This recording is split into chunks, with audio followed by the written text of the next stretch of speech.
नमस्कार, good news today देख रहे हैं आप। आपके साथ मैं हूं नवजोत रंधावा। शाम के 4 बज चुके वक्त है। हमारे खास कार्यक्रम ये हुई ना बात का। रविवार को शुभ मुहूर्त में नरेंद्र मोदी तीसरी बार प्रधानमंत्री पद की शपथ लेंगे और माना यह जा रहा है कि 9 जून यानी कि रविवार का दिन शपथ ग्रहण के लिए बेहद खास है।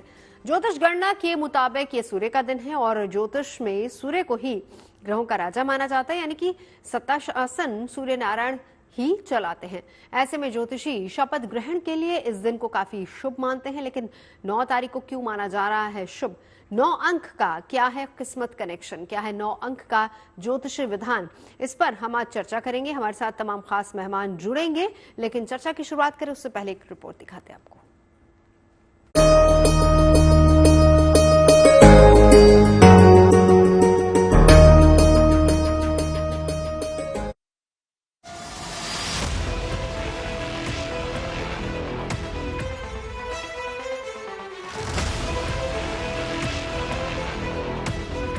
भूखंड विजेता कौन हुआ, अतुलित यश क्रेता कौन हुआ, जिसने न कभी आराम किया, विघ्नों में भी रहकर नाम किया। दशकों के लिए नहीं बल्कि सदियों के लिए मजबूत बनाने की दिशा में अग्रसर हो चुका है। कि अगली बार जो आप आइएगा ना, तो इस बार हम देखें कि कुछ इधर उधर कुछ जीत गया है, अगली बार सब हारेगा, हमको पूरा भरोसा है।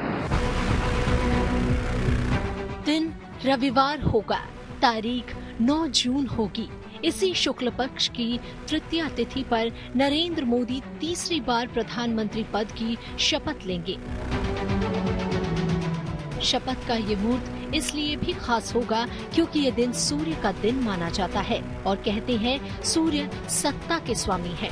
इस बार भले बीजेपी को अपने दम पर बहुमत न हासिल हुआ हो, लेकिन 9 की ज्योतिषीय गणना बताती है कि 9 जून का शपथ ग्रहण मोदी सरकार के लिए स्थिरता की गारंटी साबित होगा।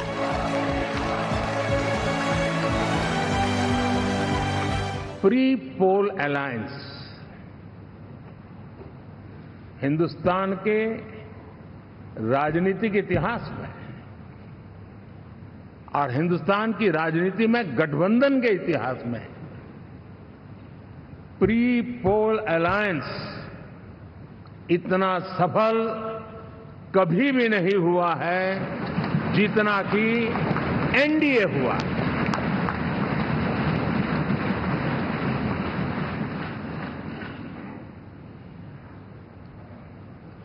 और ये गठबंधन का विजय, हमने बहुमत हासिल किया है और मैं कई बार कह चुका हूं, शब्द अलग होंगे लेकिन मेरे भाव उसमें एक सातत्य है। सरकार चलाने के लिए बहुमत आवश्यक है, लोकतंत्र का वही एक सिद्धांत है, लेकिन देश चलाने के लिए सर्वमत बहुत जरूरी होता है।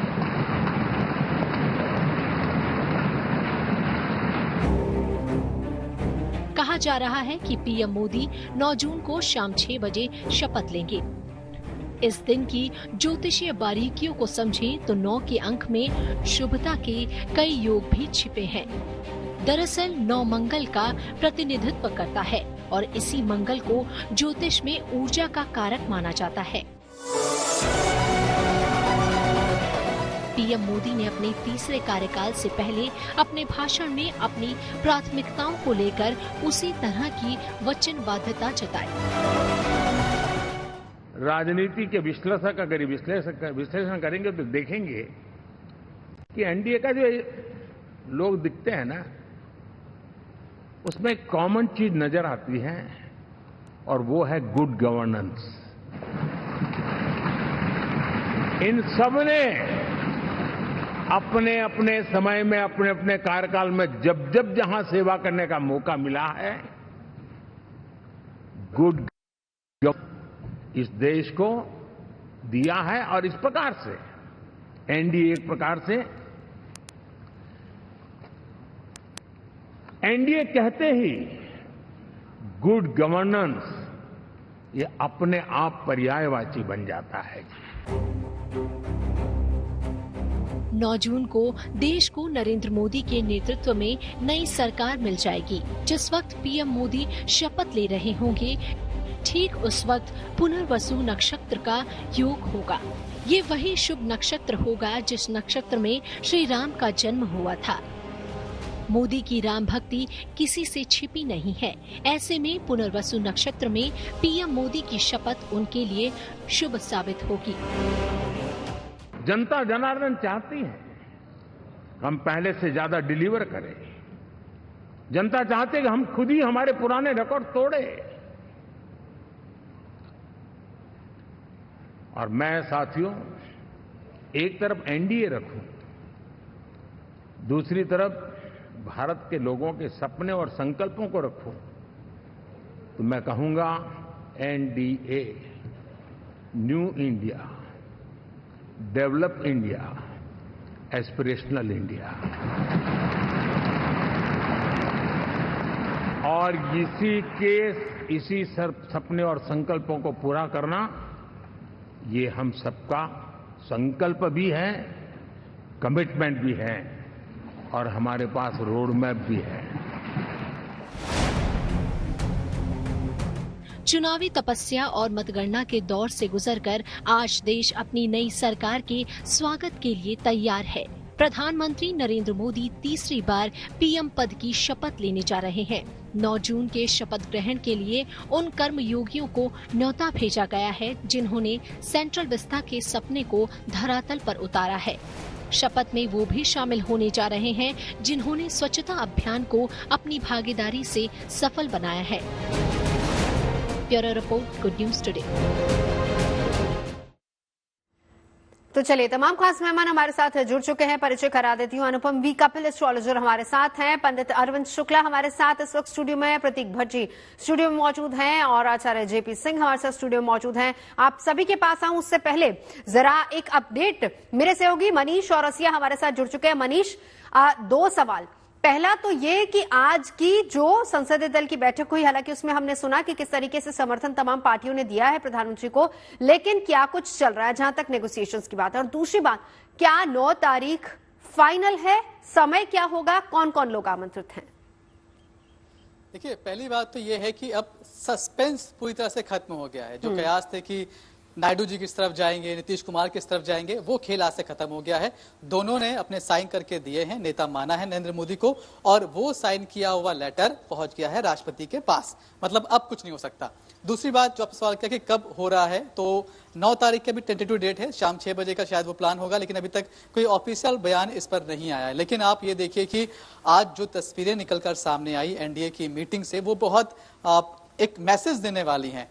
वो नीतीश कुमार जो कभी धुर विरोधी हुआ करते थे नरेंद्र मोदी के, इस बार भी वो उन्होंने शुरू किया था इंडिया अलायंस बनाने की जो कवायद थी, शुरू किया, हालांकि बाद में चले गए। उन्होंने आज वहां पर भरे मंच पर नरेंद्र मोदी के पैर छूने की कोशिश की। ये दिखाता है कि बदलाव किस तरह से राजनीति में आता है, कितनी तेजी से आता है, और वो बदलाव नीतीश कुमार में आता हुआ दिखाई पड़ रहा है। सबको डाउट था कि नीतीश कुमार कहां जाएंगे।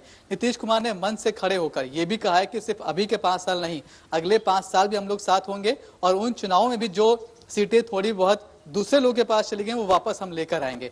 मतलब नीतीश कुमार बहुत आगे का संदेश दे रहे हैं। हाँ, ये सवाल जरूर वाजिब है अभी भी कि पोर्टफोलियो को लेकर क्या कुछ बातचीत चल रही है, क्या कुछ जो बैठकें चल रही है उनमें क्या निकलने वाला है।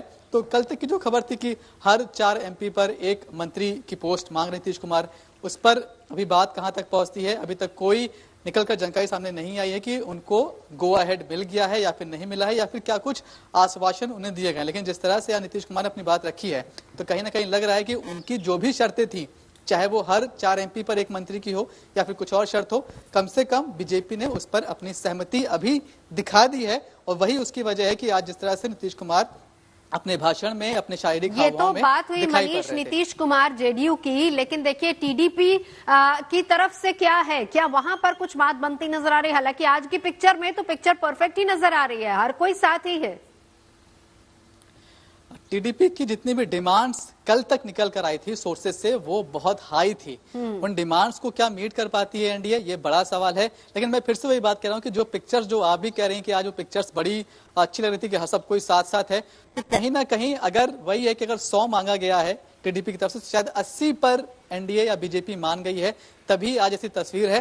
फिलहाल कोई कॉन्ट्रडिक्शन दिखाई नहीं पड़ रहा है, सब में श्योरिटी दिखाई पड़ रही है। 4 सांसद पर 1 मंत्रालय, 4/1 की जो बातचीत चल रही है, वो नीतीश कुमार की डिमांड थी। टीडीपी की डिमांड से अलग थी, उन्होंने कई बड़े बड़े मंत्रालय मांग लिए थे। हालांकि उन मंत्रालयों में मेरे ख्याल से रोड और परिवहन मंत्रालय भी था। स्पीकर पर भी पेच फंसा हुआ है। मैं सुन नहीं पाया, माफ कीजिएगा। स्पीकर पर भी पेच फंसा है। टीडीपी चाह रही है स्पीकर पर। नहीं, ये तो क्लियर है, कम से कम नीतीश कुमार ने एकदम गो अहेड दिया है कि नहीं ठीक है, आप हमने जो मांगा आप दे दीजिए। स्पीकर की पोस्ट आप बेशक अपने पास रखिए। बीजेपी को कम से कम नीतीश जेडीयू की तरफ से ये आश्वासन मिल चुका है। मैं टीडीपी की तरफ से ये टीडीपी की तरफ से बात अभी भी फंसी हुई है। टीडीपी ने स्पीकर की पोस्ट मांगी थी, उस पर सहमति बनी है या नहीं बनी है ऐसा लगता नहीं, लेकिन जिस तरह से आज बातें कही नरेंद्र मोदी ने, ऐसा लगता नहीं कि वो अलायंस के सामने भी बहुत ज्यादा झुकने वाले हैं। वो ये तो मानते हैं कि हम अपने अलायंस के साथ, हमारा कोई कंपल्शन नहीं है, ये कमिटमेंट है, हम साथ लेकर चलेंगे, लेकिन इतना झुक जाए कि वो स्पीकर की पोस्ट देते हैं, कम से कम ऐसा आज की तस्वीर में, आज के उनके भाषण में देखकर लगता नहीं है। जी, यानी कुल मिलाकर अभी एक बात फाइनल है कि 9 तारीख शाम 6 बजे शपथ ग्रहण हो रहा है, सूत्रों के हवाले से जो खबर है। बिल्कुल जी, मनीष नजरा बना रखिए, बहुत शुक्रिया।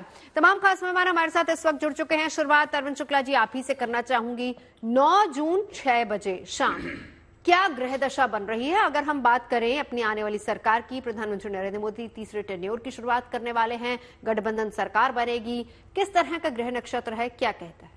देखिए, 9 जून को जिस टाइम पे संध्याकालीन वक्त पे उनको जो है शपथ ग्रहण जो है करनी है, उस दिन जो है दिन रविवार पड़ रहा है, और जो रविवार का दिन है वो सूर्य को अपने आप में समर्पित है। सूर्य उसके स्वामित्व हैं, और सूर्य एक ऐसा ग्रह है जो कि अपनी चंद्र किरणों से समूचे ब्रह्मांड के अंधकार को नष्ट करता है। यदि व्यक्ति के जीवन में व्यक्तिगत सूर्य बहुत अच्छा हो गया तो उसके जीवन को बहुत ही ऊंचाई दे देता। कहने का तात्पर्य कि सूर्य एक प्रकाशमयी ग्रह है।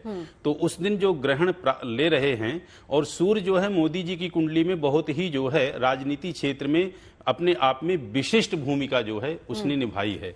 तो वृश्चिक लग्न है उस टाइम पे, और दिन रविवार है, और जो मृगशिरा नक्षत्र है, मृगशिरा नक्षत्र अपने आप में विशिष्ट नक्षत्र है, और यह नक्षत्र जो है प्रभु राम का था, और प्रभु राम के परम जो है भक्त हैं मोदी जी।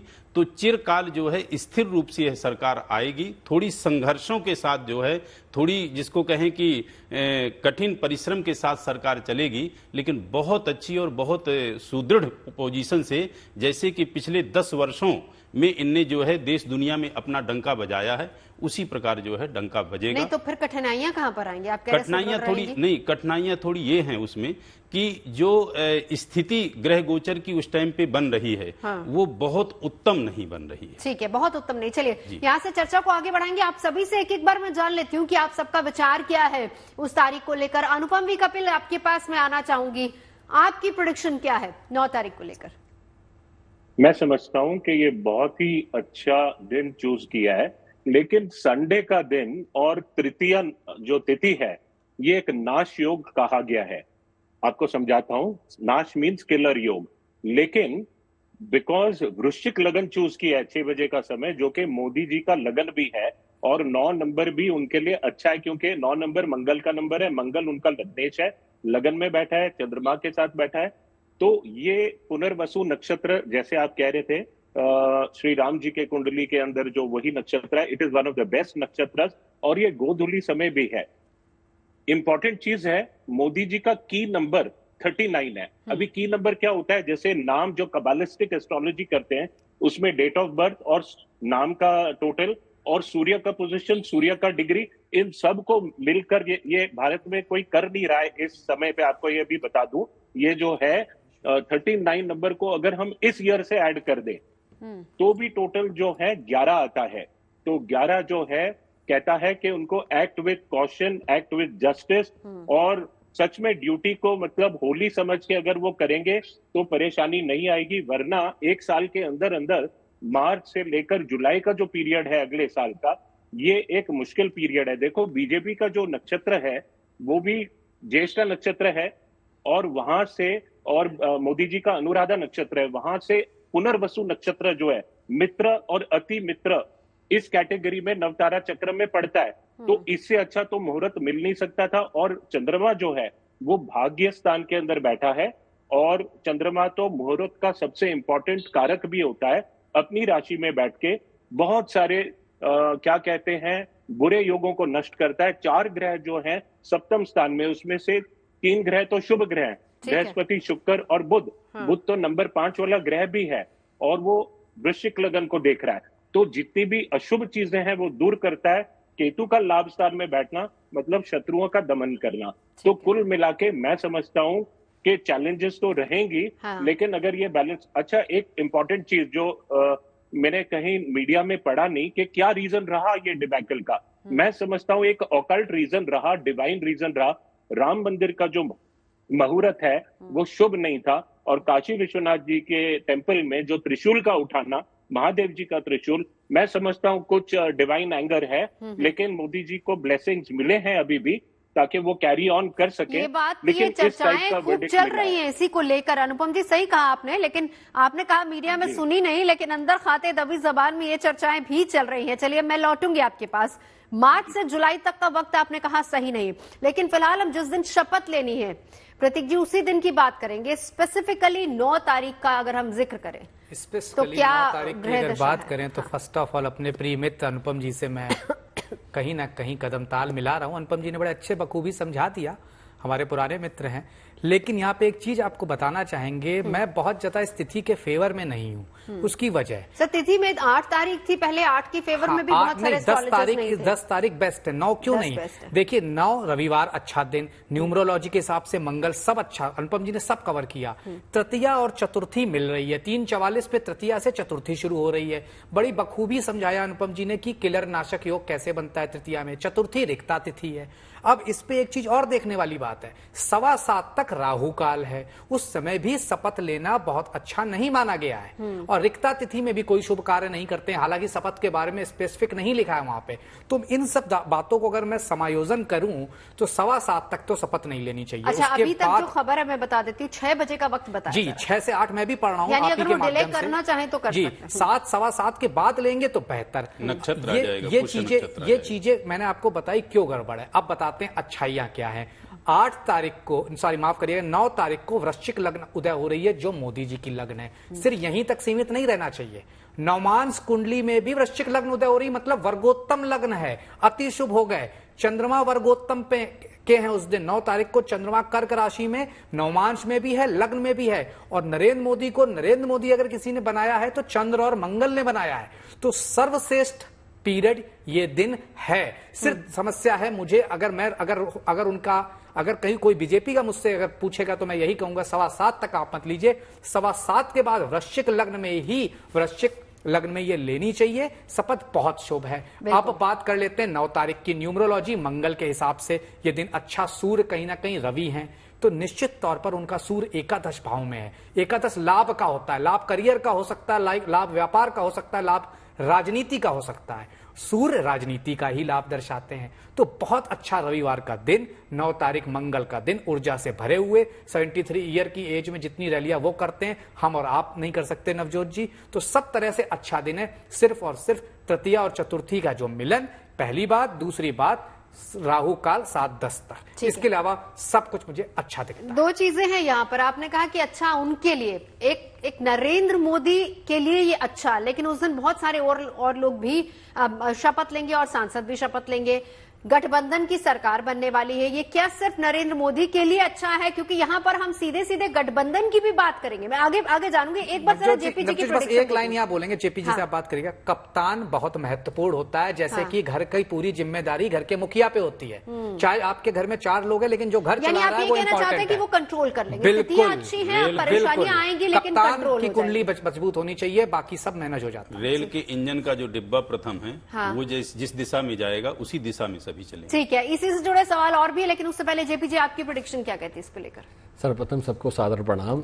पर यहाँ एक बात महत्वपूर्ण मैं कह दूं कि जहाँ समय महत्वपूर्ण है, योग महत्वपूर्ण है, वहाँ नरेंद्र मोदी जी की अपनी पत्रिका बहुत महत्वपूर्ण है। उनकी इस समय की जो ग्रह दशा है, यहाँ शनि में मंगल की दशा है और निश्चित तौर पर वृश्चिक लगन उनको बहुत महत्वपूर्ण फल देने वाला है। साथ ही अगर आप देख लें कल की स्थिति में जो संध्या काल की स्थिति है, जैसे अभी बहुत अच्छी बात मेरे मित्र ने कही, खास तौर पे मैं इनसे बिल्कुल सहमत हूं, दोनों बंधुओं से बिल्कुल सहमत हूं। इनकी बात जो है कि खास तौर पे सायंकाल 5:34 से लेकर 7:20 तक राहु काल है। अब ये राहु काल जब तक समाप्त नहीं होता तो मैं ये उम्मीद करता हूं कि इन्हें शपथ नहीं लेनी चाहिए, और मैं उम्मीद करता हूं वो होगी भी नहीं। और दूसरी बात, खास तौर पे 7:20 के बाद स्थितियां कैसे बदल रही हैं वो देखिए। यहां पर खास तौर पे 2 महत्वपूर्ण योग शुरू हो जाते हैं। सर्वार्थ सिद्धि योग शुरू हो जाता है, रवि योग शुरू हो जाता है, और तीसरा सबसे महत्वपूर्ण, यहां जो लगन के साथ में नक्षत्र परिवर्तन हो जाएगा। यहां लगन स्थिर है, लगन में कोई दिक्कत नहीं है, पर नक्षत्र के साथ में जो संधि बनेगी मंगल की, वो बहुत महत्वपूर्ण हो जाएगी। तो मेरा मानना है कि अगर 7:20 के बाद का जो मुहूर्त है वो अति उत्तम होगा, पर निश्चित तौर पर यहां जान लीजिए फरवरी से लेकर और अप्रैल के बीच में यहां बहुत बड़े उठापटक होने वाली है। क्यों? क्योंकि यहां नरेंद्र मोदी जी की पत्रिका में भी अप्रैल में दशा परिवर्तन है, और साथ में बीजेपी की कुंडली में भी दशा परिवर्तन है। किस तरह के चेंजेस आप देख रहे हैं? दिशा पर देखिए, चेंजेस यहां पर कहीं ना कहीं ने बहुत कठिनाइयों का सामना करना पड़ेगा, विरोधियों का यहां हमला बढ़ जाएगा, यानी वो समय ऐसा रहेगा जब विरोधी हावी होने की कोशिश कर सकते हैं। बिल्कुल बिल्कुल जी।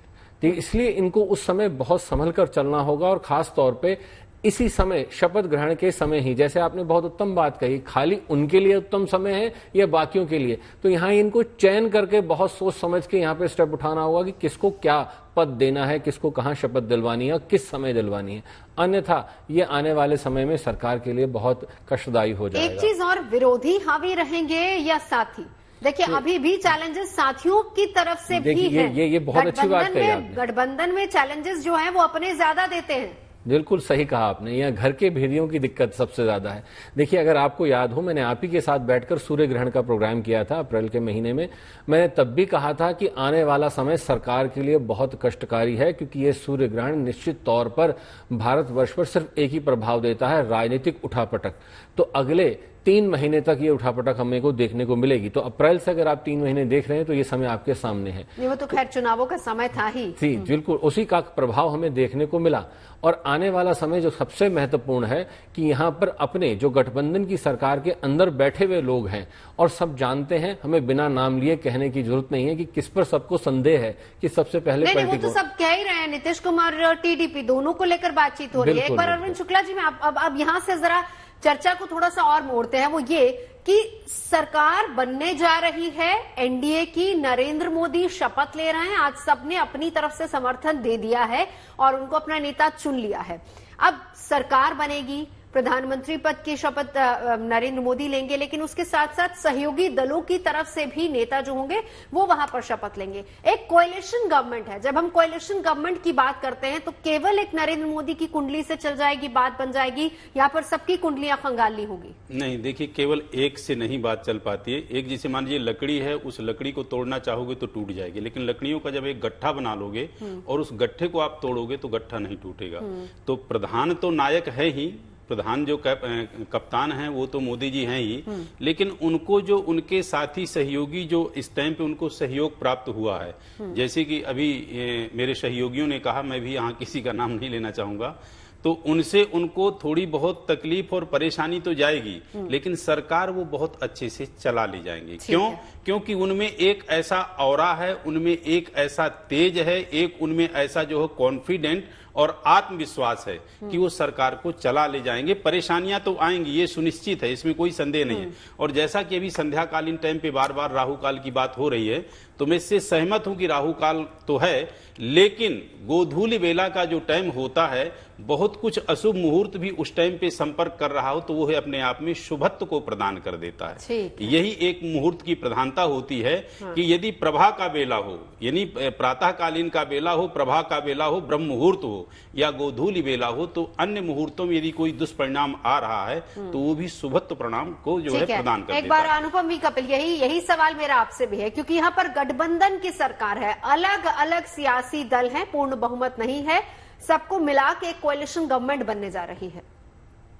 जी बिल्कुल। पहली बात तो ये जो 6 बजे का टाइम है, इसमें जो नवमांश के अंदर सप्तम स्थान में बृहस्पति अपने राशि में बैठे हैं।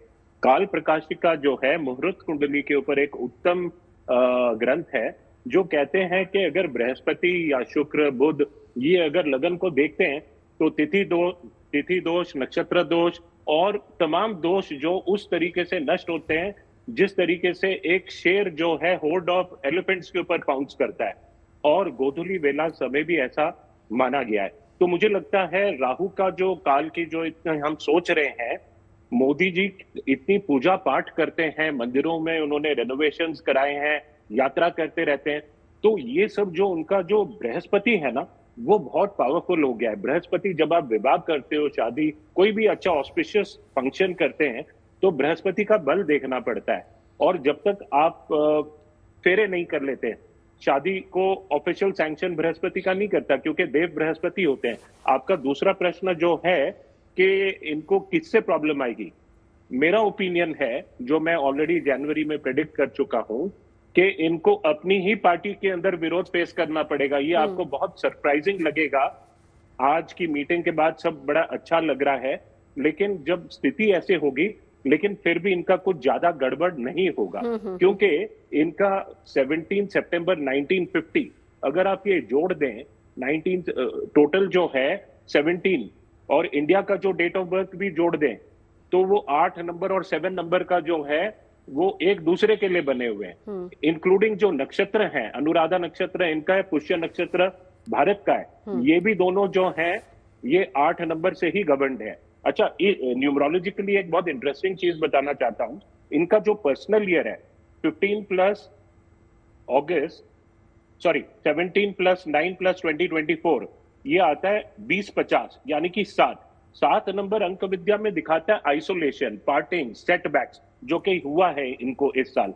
अगला ईयर जो है इनको पर्सनल ईयर नंबर 8 नंबर का चल रहा होगा, जो कि इनका नंबर है। और आपने देखा होगा कि इनके सिग्नेचर के अंदर, which is the only numerological signature in the entire country, हर अक्षर एक नंबर बनता है। सेंट्रल 3 नंबर अगर देखेंगे वो 8, 4 और 5 बनते हैं, और ये सबके सब नंबर जो हैं अभी चल रहे हैं, लेकिन इनको कोई डायरेक्ट कंपटीशन में कभी लाइफ में डिफीट नहीं कर पाएगा।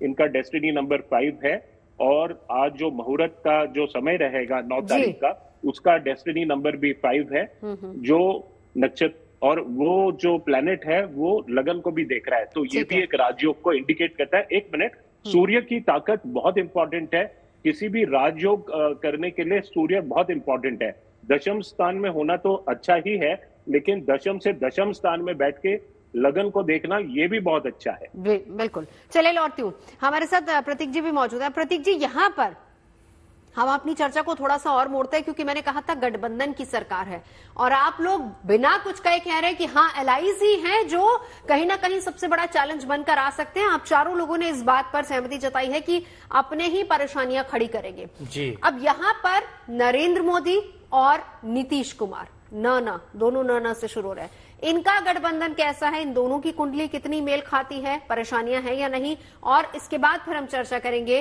चंद्रबाबू नायडू की और नरेंद्र। तो ना 2 नहीं है नवजोत, ना 3 है, वो नायडू है। नहीं, ना 5 है, ना एनडीए भी है और ना नवजोत भी है। अच्छा, नहीं हम तो 5 ना है जिनके साथ ये शो कर रहे हैं। हाँ। तो एनडीए भी ना से ही है और नवजोत के साथ कर रहे हैं, इसलिए वो भी 5। चलिए बात करते हैं गठबंधन और कूटनीति की। तो कूटनीति और गठबंधन, कूटनीति मतलब शुक्र, नीति मतलब गठबंधन में नीतियां बहुत जरूरी हैं, मतलब राहु। शुक्र राहु की बात करें, शुक्र दशम में बैठे हैं, बड़े मजबूत, बहुत माहिर हैं नीति और कूटनीति दोनों में। नीतियां बनाने वाला राहु कहा गया है, राहु पंचम में सडन लाभ देते हैं, तो वहां समस्या नहीं आ रही। 2028 तक मंगल की महादशा में है, तो वहां पर भी समस्या नहीं आ रही। नहीं, लेकिन तो 25 के बाद कहा जा रहा है कि परेशानियां होंगी। वो देखिए कैलकुलेशन हर व्यक्ति का होता है। जैसे अनुपम जी ने कहा अगला नंबर 8 बन रहा है, तो वो अच्छा है, मैं भी वही कह रहा हूं, अगला नंबर 8 बन रहा है अगले ईयर, वो अच्छा है। थोड़े से रिलेशन, इन्हें जो प्रॉब्लम्स आएंगी अब वो घर में आएंगी, और वो होता भी है। जब तक कप्तानी आप पूरे दमखम से कर रहे होते हो तो बात अलग है, वो कोलिशन में कर रहे हो, साथ किसी का नहीं छूटेगा। 2028 तक मंगल की दशा है, पूरे इसी ज्यादा एनर्जी से, इतनी ही एनर्जी से सरकार ये पूरी चलाएंगे। 29 के बाद, क्योंकि तब मंगल साथ छोड़ेगा और राहु की एंट्री होगी, और राहु बहुत प्रॉब्लमेटिक प्लैनेट है, उठा पटक देता है, या तो अर्थ या फर्श, वहां से जरूर ट्विस्ट पैदा होना शुरू होंगे। लेकिन आज ही नीतीश कुमार ने कह दिया कि हम तो आपके अगले टेन्योर के लिए भी आपके साथ। तमाम खास मेहमान हमारे साथ मौजूद हैं। प्रधानमंत्री के तौर पर नरेंद्र मोदी, 9 तारीख को संभवतः शपथ लेने जा रहे हैं। वक्त है शाम 6 बजे का। तो 9 तारीख शाम 6 बजे का वक्त कितना शुभ है उनके लिए, आने वाली सरकार के लिए और गठबंधन की सरकार के लिए, और इसका असर पूरे देश पर कितना होगा? क्या जैसे पिछले 10 साल से सरकारें चलती आई हैं और निडर होकर प्रधानमंत्री निर्णय लेते आए हैं, क्या आगे भी इतना आसान होगा या फिर कुछ कंपल्शन या फिर कुछ परेशानियां सहयोगियों की तरफ से हो सकती हैं? ब्रेक पर जाने से पहले यही सवाल था तमाम खास मेहमानों से और सभी की राय यही है कि परेशानियां आएंगी लेकिन उतनी नहीं आएंगी। परेशानियों का जो वक्त है वो है मार्च से, अगले साल मार्च से लेकर जुलाई के बीच का वक्त है और ये परेशानियां अपनों से ही हो सकती हैं। जाहिर सी बात है कि आप कोalition गवर्नमेंट जब चलाते हैं तो सबसे बड़ा चैलेंज आपके अपने सहयोगी दल ही होते हैं। प्रतीक जी, ब्रेक पर जाने से पहले जो आप अपनी बात कर रहे थे वो भी पूरी कीजिए। सहयोगी दलों की जब हम बात कर रहे हैं, क्या 9 तारीख तमाम सहयोगी दलों के लिए भी सही है? देखिए, 9 तारीख तमाम सहयोगी दलों के लिए तो सही नहीं कहा जा सकता, क्योंकि मंगल विध्वंसक प्लैनेट है। रक्त दर्शाता है, आर्मी दर्शाता है, मेडिकल साइंस दर्शाता है, तो कहीं ना कहीं वो उस तारीख को बहुत अच्छा नहीं कहा जाता। लेकिन सूर्य राजा को प्रजा से और अपने मंत्रिमंडल से सपोर्ट चाहिए होता है, तो रविवार का दिन शुभ है। तृतीया और चतुर्थी के बीच का टाइम चुना हुआ है, नक्षत्र भी पुनर्वसु अच्छा है, तो उस लिहाज से सब शुभ है। अब एक बात यहां और बताना चाहूंगा, बृहस्पति में राहु में बुध चल रहा होगा जब ये शपथ ली जाएगी, और अगर मोदी जी की कुंडली में गौर फरमाया जाए तो बृहस्पति चतुर्थ में, पंचम में राहु और एकादश में बुध, तो बृहस्पति चतुर्थ का मतलब जनता का घर है। इस बार अपनी जनता को बात आसानी से पहुंचा लेंगे जो 19 से 24 के टेन्योर में नहीं पहुंचा पाए। पंचम का राहु लाभ देगा अचानक, लेकिन शुक्र अस्त होने की वजह से आर्थिक नीतियों में उतार चढ़ाव आएगा। इन्हें middle class, upper middle class से फिर झटका लग सकता है, क्योंकि अभी तक नहीं लगा पिछले 10 साल में। 11वें भाव में बुध होने की वजह से बुद्धिमत्ता, साइंस, सेमीकंडक्टर, डिजिटलाइजेशन और जो मोदी जी की नीति है भारत को सशक्त भारत बनाना, उसकी तरफ 24 से 29 का कार्यकाल इस शपथ ग्रह के जो तारे सितारे और दशा अंतरदशा और प्रत्यंतर दर्शाती है, वो साफ दर्शाती है कि अपनी बात अपने वक्तव्य से इंटेलिजेंस के काम, डिजिटल, इंटरनेट, इन सब में क्रांति लाने जा रहे हैं इस टेन्योर में, और इन्हीं क्षेत्रों में लोगों को जबरदस्त लाभ मिलेगा। ये इसी बात पे एक रिएक्शन जरा अनुपम वी कपिल का, आपकी प्रेडिक्शन क्या इनसे मेल खाती है प्रतीक जी से? अनुपम जी, मैं नहीं समझता वो अपना टर्म कंप्लीट करेंगे, ये मैं पहले भी कह चुका हूं, और मैं अपनी प्रेडिक्शंस चेंज नहीं करता क्योंकि they are based on certain logic. क्योंकि देखो, जो सब हम डिस्कस कर रहे हैं, एक इनका जन्म तारीख के बारे में जो टाइम का जो है किसी के पास सर्टेन नहीं है, तो ये अजम्पशंस ही कह सकते हैं। तो मैंने नेम के ऊपर जो ट्रांजिट्स किया है उसके अंदर जो वाइब्रेशन अभी 74th और 75th ईयर में आ रहा है, 74th ईयर 19/10 का वाइब्रेशन आ रहा है। अगला साल तो ठीक है, तो जुलाई के अंदर मुझे लगता है कि कुछ अचानक some problem will be there, और बीजेपी के सीनियर लीडरशिप के अंदर या आपस के अंदर ही, विरोधी तो ये अलग बात है, इनके अलायंस पार्टनर, इनका आपस के अंदर भी कुछ लीडरशिप क्राइसिस या कुछ ऐसे होगी जो कि बहुत सरप्राइजिंग है। लेकिन जैसे हमने कहा कि अगला साल 8 है, ये क्रिटिकल पीरियड है, ये जो 4-5 महीने का जो है, तो मैं समझता हूं कि we have to wait and watch, because हमें तो असली टाइम तो मालूम ही नहीं है। सब कोई तुला लगन देखता है, कोई 10 बजे का टाइम, कोई 11 बजे का टाइम, तो इसके वजह से इसलिए कन्विक्शन से कहना सही भी नहीं है। दो बातें, पहली बात आप ये कहना चाह रहे हैं कि जब जहां तक हम कह रहे हैं कि चैलेंजेस, जब हम कह रहे हैं अपनों से, इसका मतलब सहयोगी दलों से नहीं, बीजेपी के अंदर से ही अपनों से चैलेंजेस मिल सकते हैं। पहली बात आप ये कहना चाह रहे हैं। और दूसरी बात, अब आपने टाइम एक्सटेंड कर दिया, अभी मार्च से लेकर जुलाई तक आप कह रहे थे, अब आप कह रहे हैं कि जुलाई के बाद का समय भी कठिन है। देखो, बात ऐसी है कि जब शनि मीन राशि में जाएंगे, बीजेपी की कुंडली से सिंह राशि के अंदर, यानी कि 3rd हाउस से वो 8th हो जाएंगे, तो 3rd हाउस भी तो पार्टनर्स और अलायंसेस और उनका भी होता है, जैसे 7th भी होता है। तो वहां से अष्टम स्थान में जब 2-3 प्लैनेट वहां बैठे उनसे अष्टम होंगे, तो बुरा ही बुरा फिर नतीजा भी होगा, और स्प्लिट करने का भी ये सब बहुत ज्यादा 2.5 साल का इम्पोर्टेंट बात सर आप कह रहे हैं, चैलेंजिंग पीरियड है। हम मैं तो यहाँ ज्योतिषीय तर्क पे जो मैं कह रहा हूँ, आप इन सब से पूछिए, कोई डिसएग्री इस बात पे नहीं करेगा कि शनि का पोजीशन जब अष्टम होगा तृतीय स्थान से बीजेपी की हॉरोस्कोप में, वो अच्छा नहीं पीरियड है, पूरे ठीक है। 2 साल 2.5 साल मैं का आप ही period। के इस सवाल का जवाब जरा हमारे साथ जो तीनों एस्ट्रोलॉजर्स बैठे हैं उनसे ले लेती हूँ। अरविंद शुक्ला जी बताइए। देखिए, पहले ऐसा है कि सबसे पहले तो मैं बता दूं कि परमानेंट किसी का भी date of birth, birth of time, birth of place नहीं है। ठीक और है। ये गोचरी जो ग्रह गोचर की स्थिति होती है बहुत ज्यादा प्रभावशाली नहीं होती है। प्रभावशाली होता है व्यक्ति के जीवन में व्यक्ति की व्यक्तिगत उसकी जन्म कुंडली। ठीक है। आपके ही एस्ट्रो तक के उसमें मैंने 2019 में ये वीडियो मेरा उठा के देखेंगे तो श्रीमान मोदी जी के विषय में सुनिश्चित कहा था कि 2024 में वो प्रधानमंत्री बनेंगे और वो बने, लेकिन उनको अपने घर और विपक्ष दोनों से संघर्ष का सामना करना पड़ेगा, ये भी सुनिश्चित है। ठीक है। अब रही बात किसी भी एक नेता के विषय में बोलना, तब जो है बहुत ज्यादा दृढ़ता से हम बोल सकते हैं जब उनकी परमानेंट कुंडली नहीं, लेकिन अनुपम जी का सवाल सही है। वो यही कह रहे हैं कि उनकी जो प्रेडिक्शन है, क्या आप लोग उससे अग्री करते हैं या नहीं करते? नहीं, उनसे हम एग्री बीजेपी का करते हॉरोस्कोप भी हैं, देख रहे हैं। लेकिन हाँ, किसी बिल्कुल सही। बीजेपी का अपना हॉरोस्कोप भी देखा जा रहा है। एक मिनट पहले अरविंद जी का जवाब ले ले, फिर मैं उनकी अनुपम जी की बात से हम एग्री कर रहे हैं जैसा वो कह रहे हैं। हाँ। लेकिन सामूहिक रूप से वो कह रहे हैं, लेकिन किसी एक नेता के विषय में एग्री नहीं कर सकते। किसी एक नेता के लिए उसकी जो है परमानेंट कुंडली जब तक नहीं मिलती है, आप इस साधारण ग्रह गोचर के विषय में उसको बिल्कुल वो फला यही बात कह रहे हैं। वो दोनों बातें कह रहे हैं कि आपने जो बात कही वो भी बिल्कुल सही है कि उनका एक्यूरेट नहीं है हमारे पास, लेकिन हम बीजेपी की कुंडली भी देख रहे हैं। प्रतीक जी देखिए, इसमें पहली बात बहुत ज्यादा मतलब इतना ज्यादा इसको मैटर ऑफ डिस्कशन बनाना ही नहीं चाहिए भाई। लग्न तो उनकी अगर वृश्चिक माने या तुला मांगे फर्क नहीं पड़ता। चंद्र कुंडली तो वृश्चिक की है ना, इतना तो हम मान ही रहे हैं ना, 2 घंटे का फर्क नहीं आएगा। अगर वो भी आ रहा है तो बात अलग है, उतना डाउट कर रहे हैं, पहली बात। दूसरी बात, मैं उनकी जो अनुपम जी ने बात कही एग्री करता हूं, लेकिन इस बात से बिल्कुल भी एग्री नहीं करता कि वो टर्म पूरा नहीं कर रहे हैं। वो आराम से 2028 के आखिरी तक मंगल की दशा है, जो कि लग्न में बैठा है, सस्टेश होके शत्रुओं का नाश करता रहेगा, सत्ता चलाता रहेगा। ये टेन्योर पूरा करेंगे, बखूबी करेंगे। 29 के बाद भी उनकी इच्छा रहेगी अगले टेन्योर की, जो कि कहीं से भी फलीभूत होती हुई नहीं दिखती है, क्योंकि उसके बाद की दशा राहु की है, पंचम की है, उठा पटक देगा। वो भी मीन का राहु है। मीन का राहु हमेशा ही इस चीज के लिए जाना जाता है, और मीन राशि में वो सबसे ज्यादा डिस्कंफर्ट फील करता है, यहां तक कि वृश्चिक और धनु से भी ज्यादा। ठीक है। जेपी जी एक मिनट, जेपी जी का रिएक्शन देख ले लूं इसी पे। जी देखिए, मैं अनुपम जी से बिल्कुल सहमत हूं। उसका कारण क्या है कि मैं ये गणना को ठीक से मानता हूं कि शनि जब मीन में आएंगे तो निश्चित तौर पर नरेंद्र मोदी जी को भी और बीजेपी को 101% प्रभावित करेंगे। कारण क्या है? देखिए, यहां पर खाली एक चीज नहीं देखी जा रही। आप जैसे आप ही ने कहा कि अलायंस की बात करी जा रही है, बाकी सबकी स्थितियां देखी जाएंगी।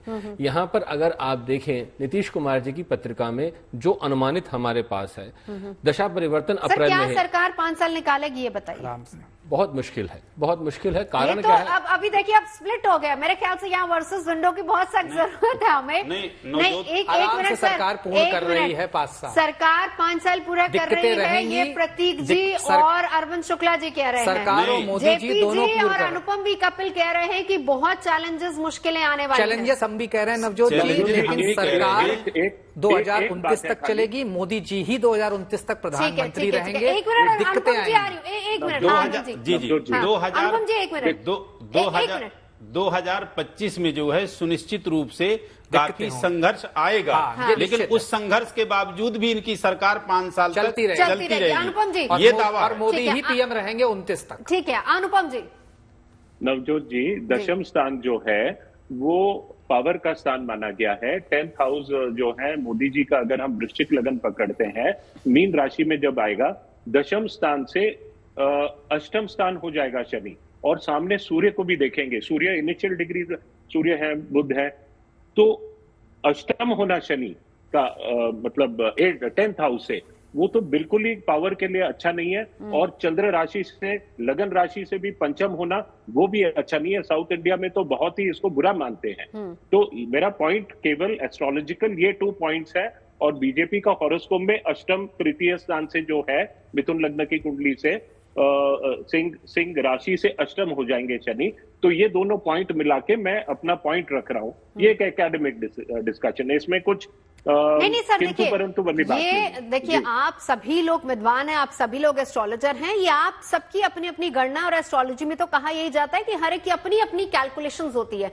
आप अपनी कैलकुलेशन के हिसाब से बता रहे हैं और इसमें कोई इफ्स एंड बट्स नहीं है, बट हाँ ये है कि कोई अग्री करेगा, कोई डिसअग्री भी करेगा। नहीं, प्रिंसिपल ज्योतिष के रूल हैं कुछ, बिल्कुल जो मैं कह रहा हूँ। हाँ ये अलग बात है, वो कह रहे इंटेंस परेशानी, यहाँ तक कि पावर जाना या शॉर्ट टर्म के अंदर ऑपोजिशन में भी बैठ जाना, वो एक अलग बात है। क्या ये पॉसिबल है? इन द पावर, क्या ये पॉसिबल है? यस पॉसिबल है।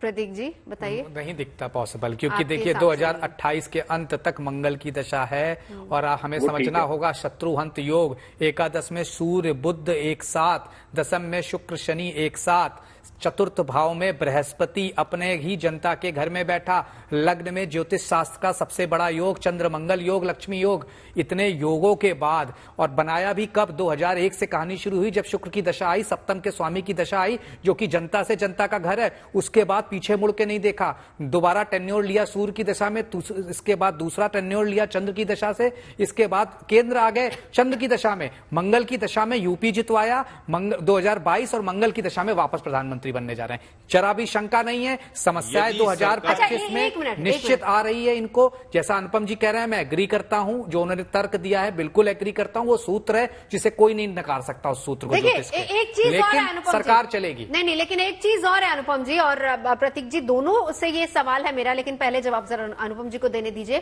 चैलेंजेस हैं, देखिए चुनाव नरेंद्र मोदी के चेहरे पर लड़ा गया और चुनाव नरेंद्र मोदी के चेहरे पर ही जीता। सबसे बड़ा चेहरा नो डाउट बीजेपी में नरेंद्र मोदी है।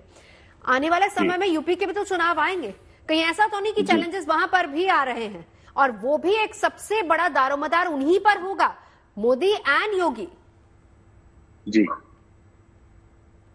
आप मेरे से यूपी के बारे में पूछ रहे हैं? मैं दोनों बिल्कुल, ये भी हो सकता है क्योंकि आप बीजेपी की कुंडली खंगाल रहे हैं, तो ये भी हो सकता है कि स्टेट्स में भी चैलेंजेस आ सकते हैं।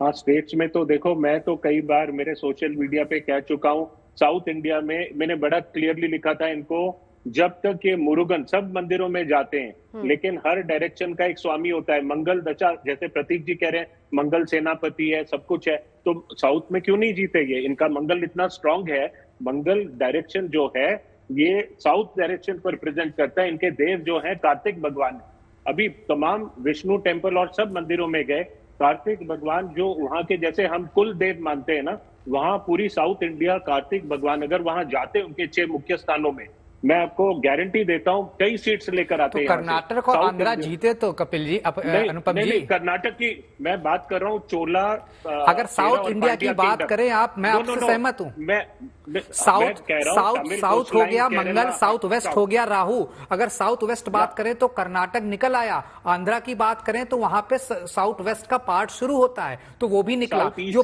प्योर साउथ है, ईस्ट हो गया, साउथ ईस्ट हो गया, आंध्रा तो साउथ ईस्ट हो गया, तो हम प्योर साउथ तो तमिलनाडु हो गया और केरला का, और वो सब फिफ्थ हो गया, साउथ ईस्ट है। और आंध्र और केरला, आप कंटिन्यू। केरला भी साउथ है, केरला भी साउथ है, केरला प्योर साउथ है, तमिलनाडु प्योर साउथ है।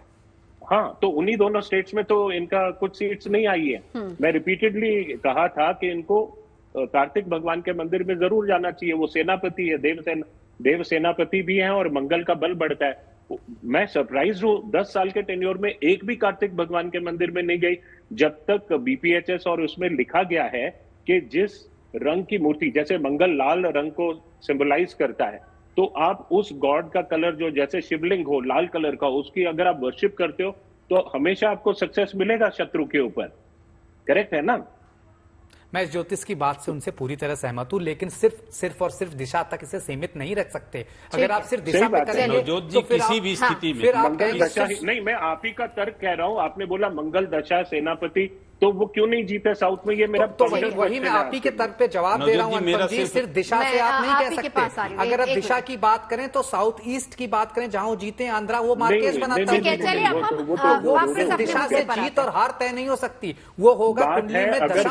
अनुपम जी, आपकी प्रेडिक्शन है 9 तारीख को और आपने अपनी बात यहां पर रखी कि चैलेंजेस बहुत ज्यादा रहने वाले हैं। आप और जेपी जी एक तरफ, आप दोनों को लगता है कि चैलेंजेस बहुत ज्यादा है, कठिनाइयां बहुत ज्यादा है, लेकिन अरविंद जी और प्रतीक जी ये मान रहे हैं कि चैलेंजेस होने के बावजूद सरकार स्मूथली काम करती रहेगी 5 साल तक। अरविंद जी, मैं ये अपने सब मतलब जो उनकी जन्म कुंडली है मोदी जी की जो हमें प्राप्त है उस जन्म कुंडली के आधार पे कह रहा हूं, और जहां तक ज्योतिष का ज्ञान और प्रकाश है उसके आधार पे कह रहा हूं कि सरकार इनकी चलेगी, संघर्ष परेशानियां आएंगी, इसमें कोई संदेह नहीं है, 100% आएंगी। और ये भी हो सकता है एक बार के लिए कि सरकार गिर भी जाए, यही तो बात कपिल जी बोल रहे थे, गिर भी जाए तो भी सुनिए लिए गिर भी जाती है तो भी सरकार बीजेपी की ही आएगी, एनडीए की ही आएगी, सरकार वही चलाएगी। वो जाहिर सी बात है कि नंबर्स उनके पास, यही बात तो अनुपम भी कपिल कह रहे थे। सरकार नहीं गिरेगी, ये हो सकता है कोई दल समर्थन वापस ले, समर्थन वापस अगर लेता है तो दूसरा दल देगा। आखिरी 5 साल बदस्तूर चलेगी, मोदी जी के समर्थन में चलेगी। सेकंड बचे हैं, ये सही बात है। ठीक है, एक आखिरी 20 सेकंड अरविंद जी से शुरुआत करूंगी। जो तारीख है 9 तारीख अच्छी है, शुभ मानी जाएगी सरकार के लिए?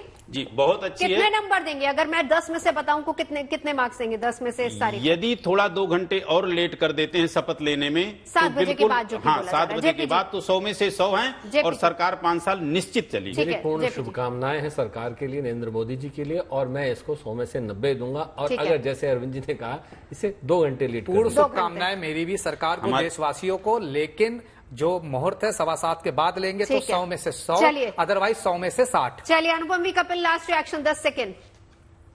समझता हूँ इस मुहूर्त को मैं 80% नंबर्स दूंगा, रिस्पेक्टिव ऑफ एनीथिंग। लेकिन जो मैं आपको लास्ट समराइज करता हूँ एक सेंटेंस में, 11 नंबर जो है 2024 + 39 जो उनका की नंबर है, इसका सिंबल है मजल्ड लायन, मजल्ड लायन।